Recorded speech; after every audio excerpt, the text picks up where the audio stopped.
Hello everyone, आपका स्वागत है आपके अपने यूट्यूब चैनल लर्न विद प्रीत चौधरी में। तो हमने पिछले वीडियो में पढ़ा था राजस्थान के भौतिक प्रदेश, जिसमें अरावली पर्वतीय प्रदेश को कवर किया था। अरावली पर्वतीय प्रदेश का फर्स्ट पार्ट हमने पिछले वाली वीडियो में कवर कर लिया है। अब आगे का पार्ट शुरू करते हैं। हम पढ़ रहे थे कि अरावली पर्वतीय प्रदेश की विशेषताएं, जैसे जलवायु, वहाँ की वर्षा, वहाँ की वनस्पति, इन सब के बारे में पढ़ रहे थे। तो आगे स्टार्ट करते हैं। अरावली पर्वतीय प्रदेश का क्षेत्रफल है वो राज्य के संपूर्ण भूभाग का कितना है? 9% है। कितना है? 9% है। और जनसंख्या है इस क्षेत्र में कितनी निवास करती है? राज्य की कुल जनसंख्या का लगभग 10%, कितना? लगभग 10% है वो अरावली पर्वतीय प्रदेश में निवास करती है। इस क्षेत्र में राज्य की अधिकांश जनजातियां निवास करती हैं, क्योंकि पहाड़ी प्रदेश है और पहाड़ी प्रदेश में लगभग जनजातियां ही निवास करती हैं। फिर वर्षा, तो अरावली पर्वतीय प्रदेश में 50 सेंटीमीटर से 90 सेंटीमीटर तक की वर्षा होती है। अरावली राज्य में एक वर्षा यानी जल विभाजक रेखा का कार्य करती है। क्यों करती है? क्योंकि ये राजस्थान में जो भी मानसून आता है, मानसून के टाइम, तो मानसून में मानसूनी पवनें आती हैं, तो अरावली पर्वतमाला है जो मानसूनी पवनों के समांतर खड़ी रहती है, तो ये आगे इस मानसून को नहीं आने देती, इसलिए इसको क्या बोलते हैं? एक वर्षा जल विभाजक रेखा भी बोला जाता है। राज्य का सर्वाधिक वार्षिक वर्षा वाला स्थान कौन सा है? माउंट आबू है। कौन सा है? माउंट आबू है। और माउंट आबू में लगभग कितनी वर्षा होती है? 150 सेंटीमीटर। कितनी होती है? 150 सेंटीमीटर। फिर आगे चलते हैं। मिट्टी अरावली पर्वतीय प्रदेश में किस प्रकार की मिट्टी पाई जाती है? काली, भूरी, लाल और कंकरीली। कंकरीली पहाड़ी क्षेत्र है, तो कंकरीली मिट्टी पाई जाती है। कृषि, यहाँ पे विशेषतः मक्का की खेती होती है। कौन सी कृषि होती है? यहाँ पे विशेषतः मक्का की खेती होती है। अरावली के पश्चिम भाग में 13 जिले हैं। ये हमने उत्तर पश्चिम मरुस्थलीय प्रदेश जब हमने पढ़ा था, तो उसमें देखा था कि अरावली के इस साइड पश्चिमी भाग में कितने? 13 जिले हैं। कितने? 13 जिले हैं, जिसमें से एक सिरोही है, वो भी है, पर उसमें मरुस्थल का विस्तार नहीं है। तो अरावली के पश्चिमी भाग में कितने जिले हुए? 13 जिले हुए। और अरावली के पूर्वी भाग में कितने जिले हैं? 20 जिले हैं। कितने? 20 जिले हैं। अरावली की नदियाँ, अरावली से निकलने वाली नदियाँ कौन कौन सी है? लूणी, बनास तथा इसकी सहायक नदियाँ हैं। फिर अरावली पर्वतीय प्रदेश के कुछ विशेष तथ्य पढ़ते हैं कि वहाँ पे कौन कौन सी घाटियाँ किस प्रकार की होती हैं, उनको क्या बोलते हैं। ये कई बार एग्जाम में पूछ लेते हैं, जैसे गिरुआ किसे कहते हैं, भाकर किसे कहते हैं, ये एग्जाम में शॉर्ट फॉर्म में पूछ लेते हैं, तो ये पढ़ते हैं। चलिए, फिर नाल क्या है? नाल आदिवासी बाहुल्य क्षेत्र में तंग रास्तों को क्या बोलते हैं? नाल बोलते हैं। गिरवा, गिरवा किसे बोलते हैं? उदयपुर में अरावली के तस्तरी नुमा आकार को गिरवा कहते हैं। किसे कहते हैं? उदयपुर में अरावली की तस्तरी नुमा आकार को गिरवा कहते हैं। भाकर, सिरोही के पूर्वी भाग में अरावली पर्वतमाला अत्यधिक कटी-फटी व उबड़-खाबड़ है, जिसे स्थानीय भाषा में भाकर कहते हैं। जिसे क्या बोलते हैं? स्थानीय भाषा में भाकर बोलते हैं। आगे है छप्पन का मैदान। छप्पन का मैदान माही व उनकी सहायक नदियों के द्वारा अवसाद के जमाव से निर्मित मैदान को छप्पन का मैदान कहा जाता है। मगरा क्षेत्र, मगरा क्षेत्र किसे कहा जाता है? उदयपुर के उत्तर पश्चिमी भाग को स्थानीय भाषा में मगरा क्षेत्र कहा जाता है।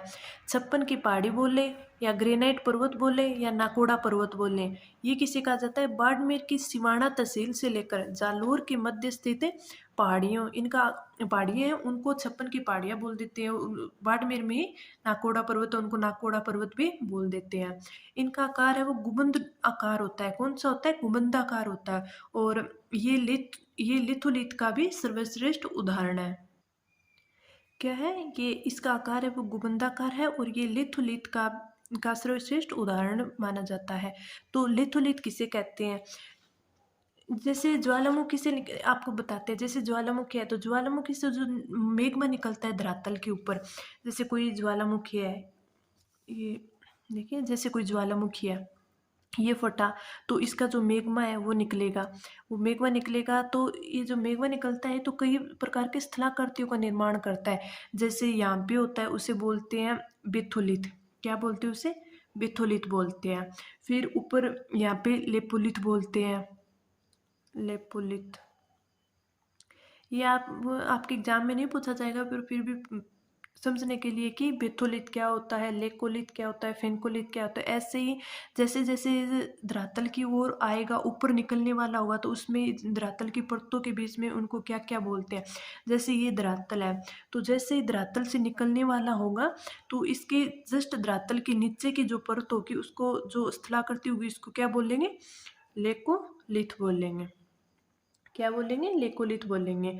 और इस ये ग्रेनाइट की पहाड़ियाँ गुमंदाकार क्यों होती है, क्योंकि लेकोलिथ द्वारा निर्मित होती है। मेग्मा के धरातल के अंदर जमने में ग्रेनाइट चट्टान का भी निर्माण होता है। तो लेकोलिथ स्पष्ट रूप से दिखाई देती है, क्यों देती है, क्योंकि धरातल के ठीक नीचे होती है, धरातल के ठीक नीचे होती है। ठीक है, तो ये है लेकोलिथ। आगे चलते हैं। आगे फिर है अरावली से निकलने वाली नदियाँ। अरावली से निकलने वाली नदियाँ हैं, कौन कौन सी नदियाँ हैं, एक बेड़च जिसे आयड भी बोलते हैं, इसका उद्गम स्थल कौन सा है, कुगुंदा की पहाड़ियाँ उदयपुर। बनास उद्गम है खमनोर पहाड़ी राजसमंद से। साबरमती उद्गम है कोटड़ा पहाड़ी उदयपुर से। सुकड़ी, सुकड़ी का उद्गम कहाँ से, पाली से है। कोठारी, कोठारी का उद्गम है दिवेर की पहाड़ियाँ राजसमंद से। खारी, खारी का उद्गम है बिजराल पहाड़ी राजसमंद से। लूणी, लूणी का उद्गम है नागपाड़ अजमेर से। ये सारी नदियाँ अरावली से निकलती हैं। तो अपन इनको पूरा डिटेल से कहाँ पे आगे टॉपिक होगा नदी नाले, वहाँ पे इसको पूरी डिटेल से करेंगे। लेकिन ये याद रखिए कि अरावली से कौन कौन सी नदियाँ निकलती है। नदियाँ होती है बारामासी भी होती है, अरावली से भी निकलती हैं। तो अरावली से निकलने वाली नदियाँ कौन कौन सी हैं, बेड़च, बनास, साबरमती, सुकड़ी, कोठारी, खारी और कोटारी, खारी और लूनी। आगे चलते हैं फिर अरावली में कौन कौन सी चोटियाँ हैं उनको देखते हैं, उनको घटते क्रम में देखते हैं। इनमें कई बार पूछ लेता है कि कौन सी चोटी की कितनी ऊंचाई है, ये कौन से जिले में है, और कई बार एग्जाम में क्वेश्चन देता है उसमें 4 पॉइंट बना के दे देता है कि इस साइड पहाड़ियाँ लिख देते हैं, चोटियाँ लिख देते हैं, इस साइड उनके ज़िले लिख देते हैं, या फिर इस साइड ये चोटियाँ दे देते हैं और इस साइड इनकी ऊंचाई दे देते हैं, और फिर उनसे मिलान कराने वाले क्वेश्चन आते हैं। तो ये हमें याद होनी चाहिए। तो हम ये देखते हैं। गुरु शिखर, गुरु शिखर है वो कहाँ पे है, सिरोही में है। कहाँ पे है, सिरोही में है। और इसकी ऊंचाई कितनी है, 1722 मीटर, और फीट में मैंने बताया था 5650 फीट, 5650 फीट। कितनी है, 5650 फीट।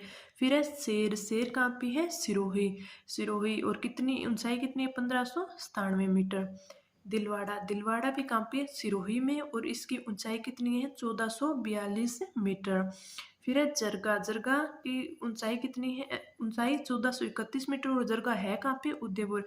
तो राजस्थान की 3 सर्वोच्च चोटियां हैं, वो तीनों की तीनों कहाँ पे है, सिरोही के अंदर है। कहाँ पे, सिरोही के अंदर है। और जो कि 4th नंबर पे है जरगा, वो कहाँ पे है, उदयपुर में है। आगे 5 नंबर अचलगढ़, अचलगढ़ कहाँ पे है, सिरोही में है, और 1380 मीटर इसकी ऊंचाई है। कुंभलगढ़, कुंभलगढ़ कहाँ पे है, राजसमंद में, और इसकी ऊंचाई है 1224 मीटर। सुंडा पर्वत, सुंडा पर्वत कहाँ पे, जालोर में है, और 991 मीटर इसकी क्या है, ऊंचाई है। फिर सज्जनगढ़, सज्जनगढ़ उदयपुर में, 938 मीटर इसकी ऊंचाई। टाटगढ़ जो कि अजमेर में है, इसकी 933 मीटर ऊंचाई है। खो नागौरियन जो कि जयपुर में है, और 920 मीटर इसकी ऊंचाई है। तारागढ़ अजमेर में है, 873 मीटर ऊंचाई। भेराज अलवर में 792 मीटर ऊंचाई। बिलाली अलवर में 775 मीटर ऊंचाई। विराट जयपुर में 704 मीटर ऊंचाई, और बबाई जो कि हमने पीछे भी पढ़ा था, झुंझुनू में 782 मीटर ऊंचाई है। तो हमें ये चोटियाँ याद होनी चाहिए भी कौन कौन सी चोटियाँ कौन कौन से जिले में है, इसकी ऊंचाई कितनी। अब सारों की ऊंचाई तो याद नहीं हो सकती, मुझे भी पता है, पर हमें इम्पोर्टेंट शुरू की जो कि ऊंचाई के आधार पर शुरू की होते हैं वो 10-12 हमें याद होने चाहिए। और ये तो हमें पूरी याद होनी चाहिए कि चोटियाँ जिला कौन कौन सा है, कि किस जिले में कौन सी चोटियाँ, तो ये तो याद होनी ही चाहिए। अब पढ़ते हैं अरावली में स्थित दर्रे। अरावली में कौन कौन से दर्रे, दर्रे किसे कहते हैं, जो कि अरावली में जो को घाटी हैं, घाटियों के मध्य के जो रास्ते हैं जो इस साइड से उस साइड जाने के काम आते हैं, उन्हें क्या बोलते हैं, उन्हें दर्रे बोलते हैं। तो अरावली में कौन कौन से दर्रे हैं ये देखते हैं। उदयपुर में 2 दर्रे हैं, कौन कौन से? केवड़ा की नाल और फुलवारी की नाल। देखा था कि पीछे नाल किसे कहते हैं, जो कि आदिवासियों के एक स्थान से दूसरे स्थान जाने के जो तंग रास्ते होते हैं उनके नाल बोलते हैं। तो उदयपुर में 2 दर्रे हैं, कौन कौन से? केवड़ा की नाल और फुलवारी की नाल। फिर राजमंद में कौन? कमली घाट, पीपली घाट, गोरम घाट और सोमेश्वर है और अरावली का सबसे संकीर्ण दर्रा है। कौन सा है? संकीर्ण दर्रा है। हाथीगुड़ा है वो कुंभलगढ़ किले के सबसे नजदीक दर्रा है। हाथीगुंडा कुंभलगढ़ किले के सबसे नजदीक दर्रा है। फिर है हल्दी घाटी रक्तलाई का जो मैदान है वो भी हल्दी घाटी दर्रे में ही स्थित है। फिर आगे है पाली में कौन सा दर्रा है? देसूरी की नाल, मेवाड़ को मारवाड़ से जोड़ता है। देसूरी की नाल है वो मेवाड़ को मारवाड़ से जोड़ता है। पगल्या जिसे जिलवा भी कहा जाता है, पगल्या की नाल जिसे जिलवा की नाल भी कहा जाता है। फिर आगे है अजमेर में कौन कौन से दर्रे हैं? बरदर्रा जो कि आगरा अहमदाबाद अनच है वो बरदर्रा से भी गुजरता है। किससे गुजरता है? बरदर्रा, जो कि अजमेर ब्यावर में है। फिर पाखरिया, कोचबारी, स्वरूप घाट, उद्यवारी और शिवपुरा, ये दर्रे हैं। इन दर्रों को हम मैप के अकॉर्डिंग भी देखते हैं। तो चलिए इनको मैप में भी एक बार देख लेते हैं। मैप में देखने का फ़ायदा ये होता है कि ये हमारे अच्छे से याद हो जाते हैं। मैप में फिर एक बार अच्छे से देखने से हमारे अच्छे से याद हो जाते हैं। तो हम देखते हैं अजमेर में कौन कौन से दर्रे हैं? बरदर्रा, पाखरिया, कुचबारी, स्वरूपा घाट, उद्यवारी और शिवपुरा, मैप में अजमेर में। फिर है पाली में 2 दर्रे हैं, देसूरी की नाल और पगल्या। फिर राजसमंद में कमली घाट, पीपली घाट, गोरम घाट, सोमेश्वर और हाथीगुड्डा और हल्दी घाटी। और उदयपुर में कौन कौन से? 2 है, एक तो केवड़ा की नाल, कौन सी? केवड़ा की नाल और एक फुलवारी की नाल, तो ये दर्रे हैं। अजमेर में बरदर्रा, पाखरिया, कुचबारी, स्वरूपा घाट, उद्यवारी और शिवपुरा। और अजमेर में ये हो गई। और पाली में देसूरी की नाल, पगल्या। और राजसमंद में कमली घाट, पीपली घाट, गोरम घाट, सोमेश्वर, हाथीगुड्डा, हल्दीगुड्डा। और उदयपुर में केवड़ा की नाल और फुलवारी की नाल, ये दर्रे हमें याद होने चाहिए। एग्जाम में पूछ लेते हैं कि कौन सा दर्रा है, कौन से जिले में है, किस किस को जोड़ता है, ये सब हमसे पूछ लेते हैं। अब है अरावली में स्थित पठार। अरावली में स्थित पठार तो देशहरो पठार है। उदयपुर में राघव व जरगा पहाड़ी के मध्य में स्थित पठार कौन सा है? देशहरो का पठार है। फिर है बोराट का पठार। उदयपुर व राजसमंद के मध्य गोगुंदा व कुंभलगढ़ की पहाड़ियों के मध्य जो पठार है उसको क्या कहते हैं? बोराट का पठार कहते हैं। बोराट के पठार की विशेषताएं देखते हैं। अरब सागर व बंगाल की खाड़ी के मध्य जल विभाजक का कार्य करता है बोराट पठार। फिर जरगा है वो बोराट पठार की सबसे ऊंची चोटी है। पीछे हमने पढ़ा था कि जरगा है वो उदयपुर की है और राजस्थान की चौथी सबसे ऊंची पहाड़ी कौन सी है? चोटी है जरगा, तो जो कि बोराट पठार की सबसे ऊंची चोटी है। राजस्थान का तीसरा ऊंचा पठार बोराट का पठार क्या है? राजस्थान का तीसरा ऊंचा पठार है। फिर है लसाड़िया का पठार, जैसलमेर जेल के पूर्व में उदयपुर में स्थित है पठार। लसाड़िया का पठार है वो अरावली का सबसे विच्छेदित तथा कटाफटा पठार है। क्या है? विच्छेदित तथा कटाफटा पठार कौन सा है? लसाड़िया का पठार है। फिर है आबू पठार। आबू का पठार है वो सिरोही में स्थित है और राजस्थान का दूसरा ऊंचा पठार है। और आबू के पठार की ऊंचाई है वो वह 1200 मीटर ऊंचाई, कितनी है? 1200 मीटर की है। फिर अन्य आबू के पठार के अन्य नाम कौन सा है? गुरु माथा। क्या है? गुरु माथा। और इसी के पास डोरा पर्वत भी स्थित है। और आबू के पठार को है इसे बेथोलिथ तथा इनसे बर्ग की संज्ञा दी गई है। मैंने अभी बताया था पीछे कि बेथोलिथ क्या होता है और लेंकोलिथ क्या होता है, लेपोलिथ क्या होता है। तो ये क्या होती है? जब ज्वालामुखी का उद्गम होता है तो धरातल पर जो स्थलाकृतियाँ बनती हैं, जो धरातल से लेकर जो उसमें स्थलाकृतियाँ बनती है तो उसे क्या कहते हैं? जैसे बेथोलिथ या लेकोलिथ कहते हैं। अगला है उड़िया का पठार। उड़िया का पठार है वो सिरोही में स्थित है। राजस्थान का सबसे ऊंचा पठार जिसकी ऊंचाई है 1360 मीटर, कौन सा है? उड़िया का पठार है। और उड़िया का पठार है ये आबू के पठार से 160 मीटर ऊंचा है। कितना है? 160 मीटर ऊंचा है। फिर है मेसा का पठार। मेसा का पठार है वो चित्तौड़गढ़ में स्थित है और जिसकी ऊंचाई है 620 मीटर के। और मेसा का पठार है वो चित्तौड़गढ़ का किला इसी पे स्थित है। कई बार पूछ लेते हैं इन पठारों से क्या पूछते हैं, या तो ये पूछ लेते हैं कि ये कौन सा पठार है वो कहाँ पे है, और जो मेन जो 3 है हाईएस्ट है उनके पूछ लेते हैं कि उनकी ऊंचाई कितनी है। जैसे उड़िया का पठार है वो 1360 मीटर का है, मेसा का पठार है 620 मीटर ऊंचाई है, तो इनकी ऊंचाई पूछ लेते हैं। या फिर ये पूछ लेते हैं कि इन पठार की विशेषताएं क्या है। जैसे ये पूछ लेते हैं कि ये क्वेश्चन आया हुआ है कि चित्तौड़गढ़ का किला है वो किस पठार पर स्थित है, तो ये किस पे? मेसा के पठार पर स्थित है। फिर चिड़ियाकूट पठार। चिड़ियाकूट पठार है वो जोधपुर में स्थित है और चिड़ियाकूट पठार पर ये मेहरानगढ़ का किला है वो इसी पठार पर स्थित है। बोलते हैं ना कि मेहरानगढ़ का किला है वो चिड़ियाटूक पहाड़ी पर है। ऊपरमाल का पठार। ऊपरमाल का पठार है वो चित्तौड़गढ़ के भैंसरोडगढ़ से भीलवाड़ा के बिजोलिया के मध्य स्थित पठार है। और फिर है खिराड़ पठार। खिराड़ पठार भीलवाड़ा के जहाजपुर तहसील से टोंक के मध्य स्थित, भीलवाड़ा के जहाजपुर तहसील से टोंक के मध्य स्थित पठार है वो है खिराड़ का पठार। फिर है तिरकुट पहाड़। तिरकुट पठार है वो जैसलमेर में है और जैसलमेर का जो किला है वो तिरकुट पठार पर ही स्थित है। फिर है मानदेसर का पठार। मानदेसर का पठार है वो चित्तौड़गढ़ में है। अब कुछ विशेष तथ्य देख लेते हैं। जैसे दुष्चे बिराज घाटी काव्य है। यह घाटी 111 किलोमीटर लंबी चित्तौड़ के बेगू से लेकर भीलवाड़ा के मध्य फैली हुई होती है।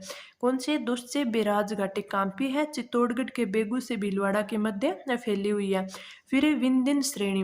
विंध्यन श्रेणी है बिहार के सासाराम से चित्तौड़ के मध्य स्थित है। इसमें सर्वाधिक मात्रा चुन्नी की पाई जाती है। पिंडमाट मैदान। पिंडमाट मैदान है वो अरावली श्रेणी में देवगढ़ के समीप पृथक निर्जन पहाड़ियां जिनके उच्च भूभाग है वो टीले नुमा है, उसे क्या कहते हैं? पिंडमाट मैदान। फिर है बिजासन का पहाड़। बिजासन का पहाड़ है वो मांडलगढ़ कस्बे के पास ही स्थित है। बिजासन का पहाड़ कहाँ पे? मांडलगढ़ कस्बे में। तो ये था अरावली पर्वतीय प्रदेश जिसे हमने अब कंप्लीट कर लिया है। अब आगे वाली वीडियो में हम पढ़ेंगे राजस्थान का पूर्वी मैदानी प्रदेश। तो आपको अरावली पर्वतीय प्रदेश में कुछ समझ में नहीं आया है तो आप कमेंट करके अपनी क्वेरी को पूछ सकते हैं। और इस नोट्स आपको मिलेंगे हमारे टेलीग्राम चैनल लर्न विद प्रीत चौधरी पर, जहाँ से आप जाके डाउनलोड कर सकते हैं, प्रिंट आउट निकलवा सकते हैं और बाद में अपना रिवीजन कर सकते हैं। तो फ्रेंड्स, आपको हमारी वीडियो पसंद आई हो तो आप लाइक करें, चैनल को सब्सक्राइब करें और कमेंट्स में अपनी क्वेरी पूछ सकते हैं और कमेंट्स करें। Thank you.